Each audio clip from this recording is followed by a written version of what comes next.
আর যে বান্দার জীবনের কোনদিন নামাজ কাজা হয় নাই, যেই বান্দার জীবনে আসরের পূর্বে সুন্নাতে জায়েদা ছোটে নাই, তাহাজ্জুদ কাজা হয় নাই, এই চক্ষু দিয়া বেগানা নারীর দিকে তাকায় নাই, ওই বান্দার অন্তরে কত ভয়, কত ভয়। ও কুতুবউদ্দিন, আমার আমল যদি কবুল না হয়, আমার আমল যদি আল্লাহর দরবারে না পৌঁছে, তাহলে আমি তো জাহান্নামের আসামি হয়ে যাব। আমার কথা স্মরণ করিয়া আল্লাহর কাছে সুপারিশ করে আমাকে একটু জান্নাতে নিয়ে দিও। আজকে আমাদের হালাত উল্টা হয়ে গেছে। 2-4 দিন মসজিদে এসে বলে আমার চাইতে বড় নামাজি আর কেউ নাই। 2-4 দিনের দাওয়াত দিয়ে বলে আরে ইমাম সাহেবের চাইতে আমি বড় বুজুর্গ। আর দেখা যায় চার দোকানে বসে বসে ইমাম সাহেবের সমালোচনা আরম্ভ করে। আমাদের ইমাম সাহেব তাহাজ্জুদ পড়ে না, আমি দেখছো অল্পদিন দিনে প্রবেশ করে তাহাজ্জুদ ছাড়ি না। আর ইমাম সাহেব ইশরাক পড়ে না, আমি তো ইশরাক ছাড়ি না। ইমাম সাহেব আওয়াবিন পড়ে না, আমি তো আওয়াবিন পড়ি। ইমাম সাহেবের আমল ভালো না, আমার আমল ইমাম সাহেবের চাইতে ভালো। দোকানে বসে বসে গল্প করে, অন্তরের মধ্যে অহংকার তাকাব্বুর আনে। বান্দার খবর নাই। এ যুবক মুরব্বী বাবারা, তুমি কার সাথে নিজেকে তুলনা করো? ইমাম সাহেবের সিনার মধ্যে আমার আল্লাহ যে কোরআনটা দিয়েছেন, এই কোরআনের পাওয়ার কত তুমি একটু চিন্তা করছো? ময়দানে মাহশারে আমার নবী জানায় দিলেন, হে উম্মতরা শোনো, কোটি কোটি মানুষের মধ্যে আমার আল্লাহ কোরআনওয়ালাকে ডাক দিবে আর বলবে করা কোরআনওয়ালা তুমি পড়ো, একটা তালার উপরে চড়ো। এর কোরআনওয়ালা তুমি পড়ো, এক একটা তালার উপরে চড়ো। হাফেজে কোরআন আল্লাহর কালামের এক একটা আয়াত পড়বে, এক একটা তালার উপরে চড়তে থাকবে। 6666 আয়াত তেলাওয়াত করবে। হাফেজে কোরআনের মাকাম হবে 6666 তালার উপরে। বলেন না সুবহানাল্লাহ। এ দোস্ত, হাফেজে কোরআনের কত পাওয়ার, তুমি কার সাথে বড়াই করো, অহংকার করো? মায়ার নবী বলে, এই হাফেজে কোরআনকে মহব্বত করো, হাফেজে কোরআনকে ভালোবাসো। ময়দানে মাহশারে এই হাফেজে কোরআন 10 জন যারা জাহান্নাম অবধারিত, আল্লাহর কাছে সুপারিশ করে জান্নাতের মালিক বানায় দিবে। আরে মসজিদের ইমাম সাহেব একজন আলেম, জানো কত পাওয়ার? এ যুবক, জানো ইমামের কত পাওয়ার? আমার নবী রাহমাতাল লিল আলামিন বলে, আমি নবী যেভাবে লক্ষ লক্ষ মানুষকে সুপারিশ করে জান্নাতের মালিক বানাবো, একজন হক্কানি আলেম, একজন না, 2 জন না, 100 না, 200 না, যখন জান্নাতে রওনা দিবে রে, তামাম পৃথিবীর মধ্যে যত মানুষ আলেমকে মহব্বত করেছে, মসজিদের ইমামকে মহব্বত করেছে, সবাইকে সুপারিশ করে করে জান্নাতে নিয়ে যাবে। আজকে তুমি কয়েকদিন দিনের মধ্যে প্রবেশ করে অহংকার করো আর ইমামের ভুল ধরো।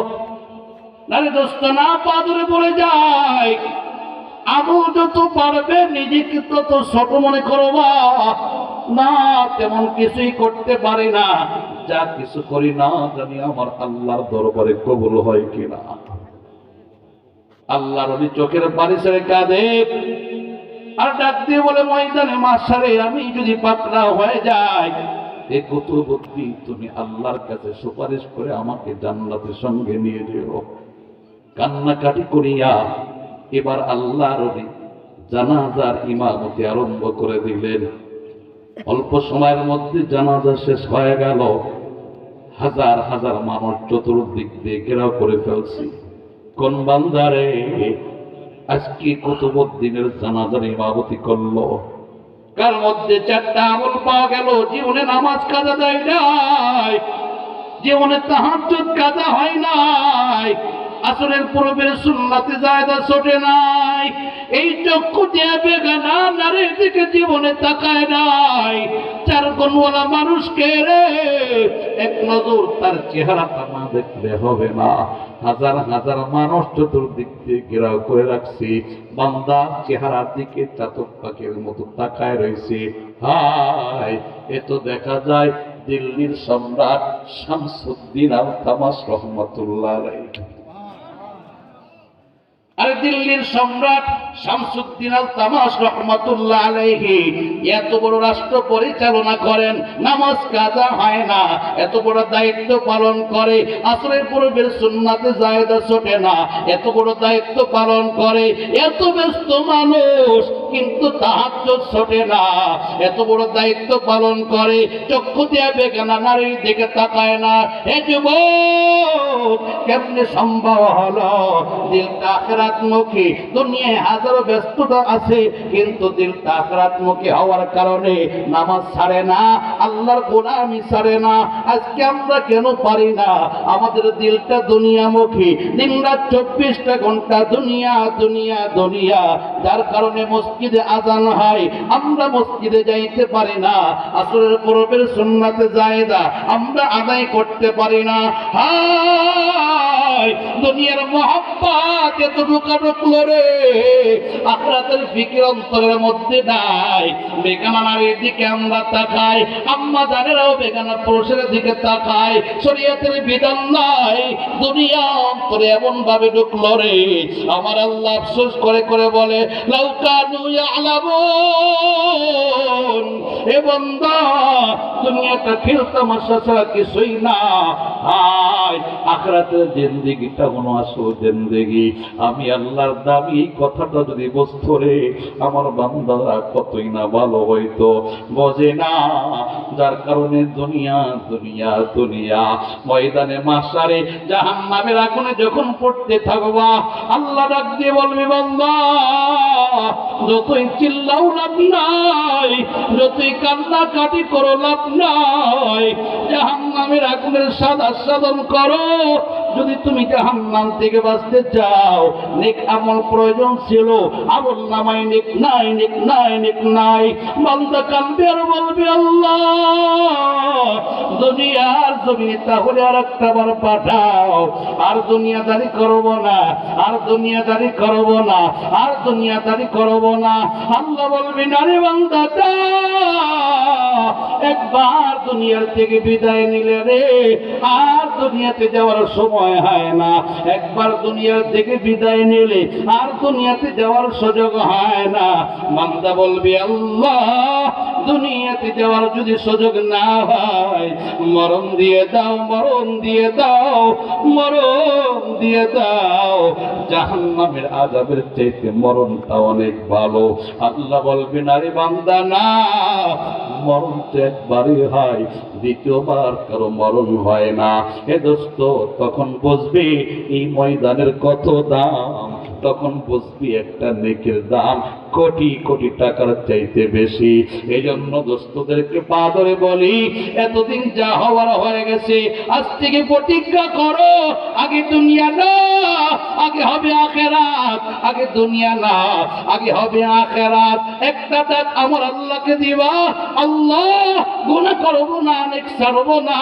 দুনিয়ার জমিনে একটা ডাক আমার মাওলাকে অন্তর থেকে দিবা, কসম খেয়ে বলি, ডাক দিতে দেরি হবে রে, আমার আল্লাহ মাফ করতে দেরি করবে না। يا عبادي الذين أسرفوا على أنفسهم لا تقنطوا من رحمة الله إن الله يغفر الذنوب جميعا إنه هو الغفور الرحيم। এ দোস্ত, ময়দানে মাহশারে যতই কান্না করো, যতই চিল্লা পাল্লা করো, আমার আল্লাহ মাফ করবে না, আমার আল্লাহ তোমার ডাকে সাড়া দেবে না।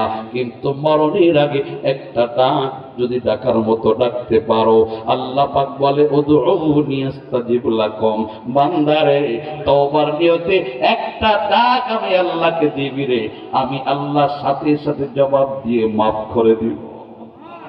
আওয়াজ দিয়ে বলেন না সুবহানাল্লাহ। আমার আল্লাহর অনেক মায়া, অনেক মায়া, অনেক মায়া। এ দোস্ত, কষ্ট হইতেছে কি আপনাদের? মাওলার মায়া কত, একটা উদাহরণ দেয়, কানটা লাগাই শোনেন। দিলের মধ্যে একটু প্রশান্তি আসবে, আল্লাহকে ডাকতে মজা লাগবে, তওবা করতে ভালো লাগবে। পয়গম্বর মুসা আলাইহিস সালামের জামানায় আল্লাহর এক বান্দা আল্লাহর পয়গম্বরের দরবারে হাজির হয়ে গেলেন। ওগো পয়গম্বর, দুর্ভিক্ষ আরম্ভ হয়ে গেছে, পেটে খাবার নাই, আসমান থেকে রহমতের বৃষ্টি নাযিল হয় না।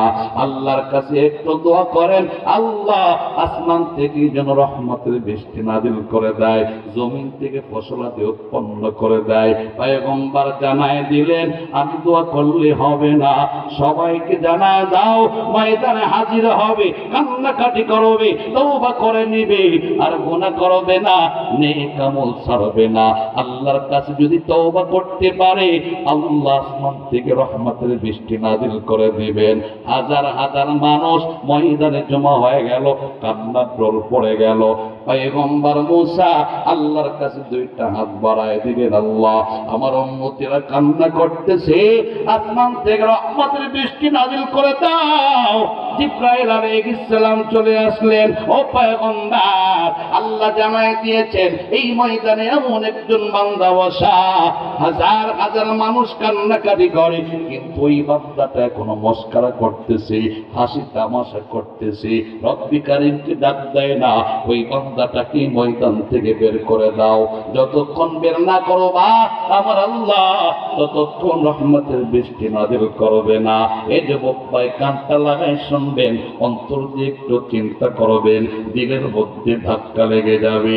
পয়গম্বর মুসা আলাইহিস সালাম ঘোষণা করে দিলেন, 40 বছরের গুনাহগার কে আছো, ময়দান থেকে বের হয়ে যাও, তোমার কারণে আসমান থেকে রহমতের বৃষ্টি বন্ধ হয়ে আছে, ময়দান থেকে তাড়াতাড়ি বের হয়ে যাও। তুমি যদি বের না হও, আমি আল্লাহর পয়গম্বর ওহীর মাধ্যমে আমার আল্লাহ তোমাকে চেহারা দেখায় দেবে, আমি তোমাকে কানটা ধরে বেজ্জতি করে বের করে দেব। দোস্তরা আমার, গুনাহগার বুঝে ফেলাইছে আমার কারণে রহমতের বৃষ্টি বন্ধ। 40টা বছর পার হলো, আল্লাহকে একটা ডাক পর্যন্ত দেই না। হাজার হাজার মানুষ কান্না করতেছে, আমি এখনো চোখ দিয়ে পানি বের করি না, আল্লাহকে অন্তর থেকে ডাক দেয় না। আমার কারণেই আল্লাহ পাক আসমান থেকে রহমতের বৃষ্টি বন্ধ করে রেখেছেন। কি করা যায়? আমি যদি এই মুহূর্তে ময়দান থেকে বের হয়ে যায়, আমার চেহারা মানুষ দেখে ফেলবে রে, আমার ইজ্জত থাকবে না, সম্মান থাকবে না। কি করা যায়? মাথাটা নিচের দিক দিয়া দিল থেকে আমার আল্লাহকে একটা ডাক দিয়ে ফেলছি, আয় আল্লাহ, তুমি ছাড়া আমার কেউ নাই, আজকে ইজ্জত রক্ষাকারী তুমি ছাড়া কেউ নাই। হাজার হাজার মানুষের মধ্যে যদি আমি উঠে যাই, আমার চেহারা মানুষেরা দেখবে, মনে মনে সবাই ভাববে আমার মতো বড় গুনাহগার আর কেউ নাই, ইজ্জত থাকবে না রে আল্লাহ, তুমি আমার ইজ্জতটা রক্ষা করো, আসমান থেকে রহমতের বৃষ্টি নাযিল করে দাও। ওয়াদা দিলাম রে আল্লাহ, আর তোমার নাফরমানি করব না, আর গুনাহ করব না, অপরাধ করব না। আল্লাহর বান্দা আল্লাহকে ডাক দেওয়ার সাথে সাথে আমার আল্লাহ আসমান থেকে রহমতের বৃষ্টি নাযিল করে দিলেন। পয়গম্বর মুসা আলাইহিস সালাম আল্লাহর কাছে জানাইলেন, আল্লাহ কই, একটা বান্দাও তো ময়দান থেকে বের হলো না, তুমি আসমান থেকে রহমতের বৃষ্টি নাযিল করে দিলা, কারণটা তো কিছুই বুঝলাম না। আল্লাহ ডাক দিয়ে বলে, পয়গম্বর, যেই বান্দার কারণে আমি আল্লাহ রহমতের বৃষ্টি বন্ধ রেখেছিলাম, ওই বান্দার কারণে আমি আল্লাহ আবার বৃষ্টি নাযিল করে দিলাম। পয়গম্বর বলে, আল্লাহ ঘটনাটা কি একটু বলো, কারণটাকে বুঝলাম না রে আল্লাহ। আল্লাহ ডাক দিয়ে বলে, ও পয়গম্বর, তুমি যখন ঘোষণা করলা নাফরমান বান্দাকে বের হওয়ার জন্য, আবার নাফরমান বান্দা মাথাটা নিচের দিক দিয়ে দিল থেকে আমি আল্লাহকে একটা ডাক দিয়ে ফেলছি। পয়গম্বর, আমার অন্তরে এত মায়া, এত মায়া, এত মায়া, আমার বান্দা আমাকে ডাক দিলে রহমতের দরিয়ার মধ্যে জোশ এসে যায়। হযরত আবু হুরায়রা রাদিয়াল্লাহু তাআলা আনহু বলে, উম্মতেরা শোনো, 100টি রহমতের মধ্যে আল্লাহ পাক 99টা রহমত নিজের কুদরতি অন্তরে রেখে দিয়েছেন, আর একটা রহমত তামাম পৃথিবীর মাখলুকাতের মাঝে বন্টন করেছেন।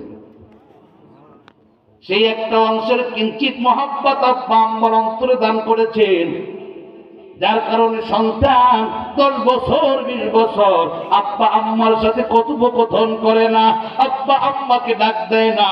10-20 বছর পর মার সামনে গমন করে সন্তান যদি একটা ডাক দেয়, যত বড়ই কঠিন হৃদয়ের মা হোক না কেন, সন্তানের ডাক শুনে চুপচাপ বসে থাকতে পারে না।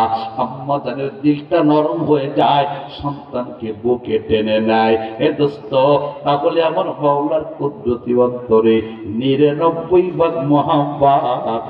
বান্দা যখন আল্লাহকে ডাকে রে, আমার আল্লাহ রহমতের দরিয়ায় জোশ এসে যায়। আল্লাহ ডাক দিয়ে বলে, পয়গম্বর, আমি আমার বান্দাদেরকে অনেক আদর করে বানাইছি, মহব্বত করে বানাইছি। আমি আল্লাহ আসমান বানাইলাম, নিজের কুদরতি হাতটা ব্যবহার করে নাই। জমিন বানাইলাম, নিজের কুদরতি হাতটা ব্যবহার করে নাই। চন্দ্র সূর্য বানাইলাম, নিজের কুদরতি হাতটা ব্যবহার করে নাই। একমাত্র আদম পয়গম্বরকে বানানোর পর আমি আল্লাহ নিজের কুদরতি হাতটা বাহির করিয়া আদম পয়গম্বরের চেহারার উপরে হাতটা বোলায় দিলাম, আর ঘোষণা করে দিলাম, লাকাদ খালাকনাল ইনসানা ফি আহসানি তাকওয়িম। আমি আল্লাহ মানব জাতিকে বড় সুন্দর করে বানাইছি। মুসা রে, আমার বান্দাদেরকে আমি আল্লাহ অনেক মহব্বত করি। আমার বান্দারা একটা ডাক যদি দেয় রে, আমি আল্লাহর রহমতের দুনিয়ায় জোশ এসে যায়, বান্দাকে মাফ না করে পারে না। তুমি যখন ঘোষণা করে দিলা নাফরমান বান্দা বের হয়ে যাও, ওই বান্দা মাথাটা নিচের দিক দিয়া অন্তর থেকে আমি আল্লাহকে ডাক দিয়ে বলছে, আমি আল্লাহ বান্দার ডাকে সাড়া দিয়া মাফ করিয়া আসমান থেকে রহমতের বৃষ্টি নাজিল করে দিলাম।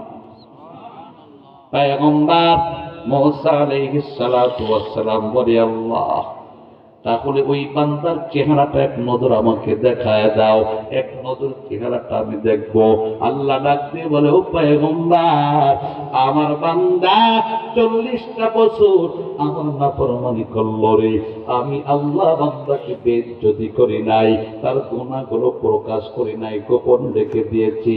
আজকে আমার বান্দা আমি আল্লাহকে ডাক দিয়া আমার পছন্দের বান্দা হয়ে গেছে।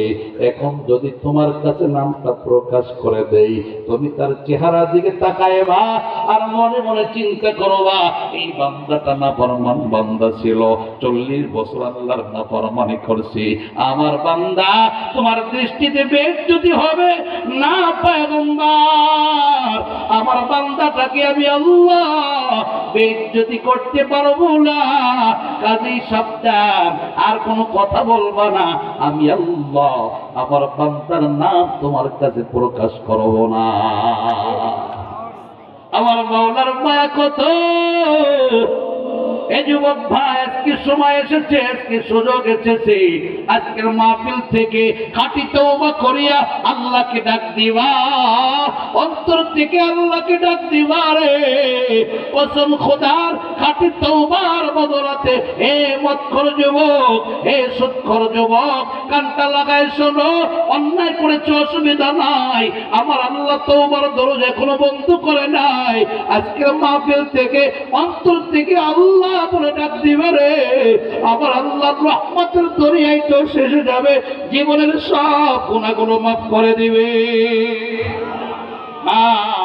একজন মদখোরের কথাটা সময় শেষ করে দিতেছি রে দোস্ত, আপনাদের কষ্ট হয়, রাত্র গভীর হয়ে গেছে, আপনাদের কষ্ট হইতেছে। এ দোস্ত, কনকনে শীত, তারপরেও আপনারা বসে আছেন, আমার মাওলা তাকায় দেখেন কি দেখেন না? হায়, শীতের মধ্যে কত বান্দা কম্বলের মধ্যে চলে গেছে, কত বান্দা আরামে ঘুমাইতেছে। আপনারা আরামের ঘুমকে হারাম করে কোন শীতের মধ্যে আমার মাওলাকে মহব্বত করে বসে আছেন, কোরআনকে মহব্বত করে বসে আছেন। আমার মাওলা কতই না খুশি হইতেছে। এই দোস্ত, একজন মদখোর যুবক মদ ছাড়া কিছুই বোঝে না, হাতের মধ্যে মদের বোতল নিয়ে হাঁটতেছে।